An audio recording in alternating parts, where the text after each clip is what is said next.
kapuso, nakisinulog fiesta ang mga Casa Maria Clara at Ibarra dinhi sa Subo sa Milabayng Biyernes. O personal nato silang nakamusta dinhi sa studio. Busa we have this morning, Julian San Jose, Andrea Torres, David Licauco, and Juancho Trevino.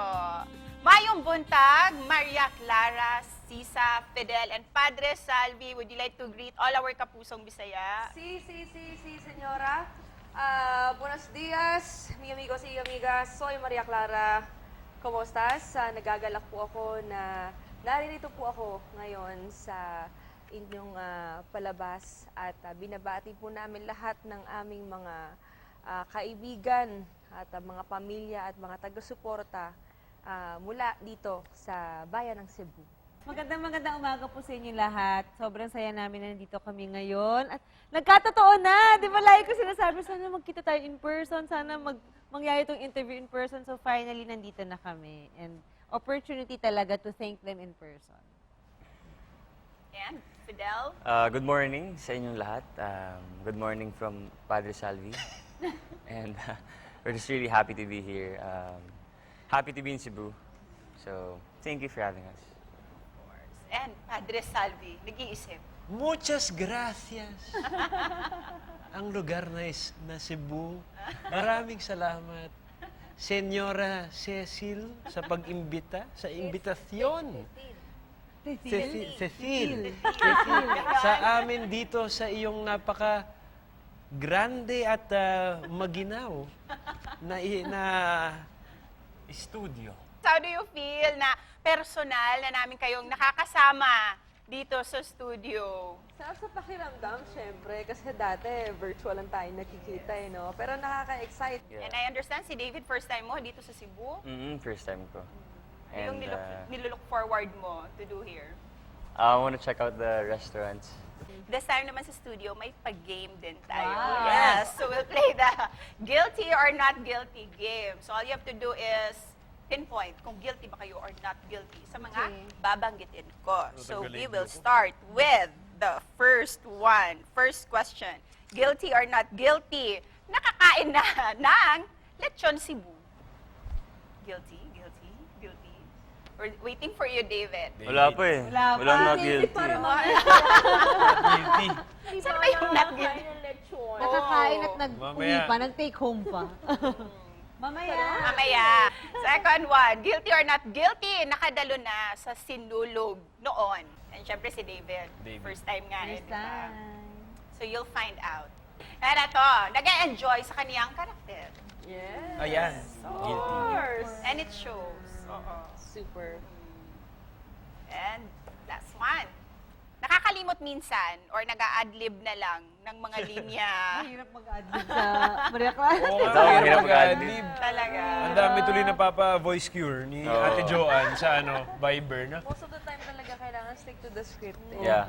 Voice cure. Kasi maiiba na siya. Right? May iba yung context ng sentence. Tsaka minsan po may Tagalog na hindi pa siya ginagamit ng time Yung na mga yun. panahon yun. Talking about happiness and no pressure at all. But the next question is, gusto nyo ba talaga na magka-book to ang Maria Clara at Ibarra? Kakasipangs ako eh, kay David at kay Kian. Magmumulto si Really? Si Pangs. But if this would be offered again sa inyo, would you gladly accept? Yes. Yes. Movie naman, movie. Uy, Ah, wala. yeah. Definitely. Yeah, movie. Julianne, how do you feel yung mainit na suporta ng mga kapuso sa pagdala mo sa role ng Maria Clara? Nakakataba po talaga ng puso. Never in my life na na-imagine ko magpo-portray ako ng ganitong klaseng role. Kay Andrea naman, bilang si Sisa, pang award-winning yung mga eksena mo doon. How do you feel about the success of your portrayal kay Sisa? Ano ba yung mga naging challenging part noon, Andrea? Actually, every taping day po, kinakabahan ako. Hindi ka masasanay, feeling ko. Kasi parang, syempre, meron kang standard na binibigay sa sarili mo na alam mo rin na ito yung dapat ding makita ng mga tao. Kasi syempre, yun nga, may mga play na ginawa dito. At kay David naman, bilang si Fidel, how did you study about your role, Fidel? Same lang sa lahat ng mga nagawa ko before. Inaaral ko lang talaga and like, may chance man kasi tanongin yung director kung ano yung gusto nila. I mean, I'm just an actor, I'm just doing my job. So, yun lang. Kay Padre Salvi, this is quite distant, very different from the family man Juancho that we know.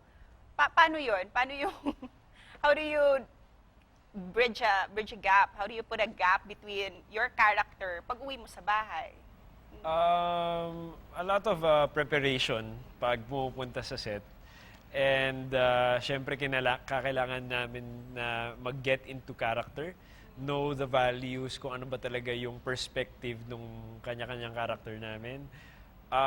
Mahirap lang syempre yung, I guess kapag umuwi kami, medyo nag-off character na kami kasi pagod, ganyan. And thank you. Dahil sa portrayal nyo, you're promoting love of country and love of fellow Filipinos. Kaya naman, ano pa ba yung mga aabangan namin sa Maria Clara at Ibarra? Marami! Marami pa! Marami! Usually, pa-post Nolin na rin po kasi kami. So, abangan po nila yung pagbubukas ng El Filibusterismo. But before we end this interview, guys, Julian, on behalf of the men and women sa buong production ng Maria Clara at Ibarra, ano ang mensahe na gusto niyong iparating sa mga viewers natin? Yes, ang mensahe po na gusto namin iparating ay sana yung mahalin natin ang sariling atin and don't forget na of course like suportahan niyo po ang Maria Clara at Ibarra Mondays to Fridays po yan. At nagpapasalamat kami sa inyong lahat sa walang sawa ninyong pagmamahal at suporta sa show. Thank you for that. Thank And you we're so also much. proud of you sa buong Maria Clara at Ibarra team and congratulations sa continued success ninyo. Thank you, thank you. Thank you, Julian, Andrea, David, and Juancho. Dagang salamat sa inyo. Dagang salamat. Gracias a todos. Si!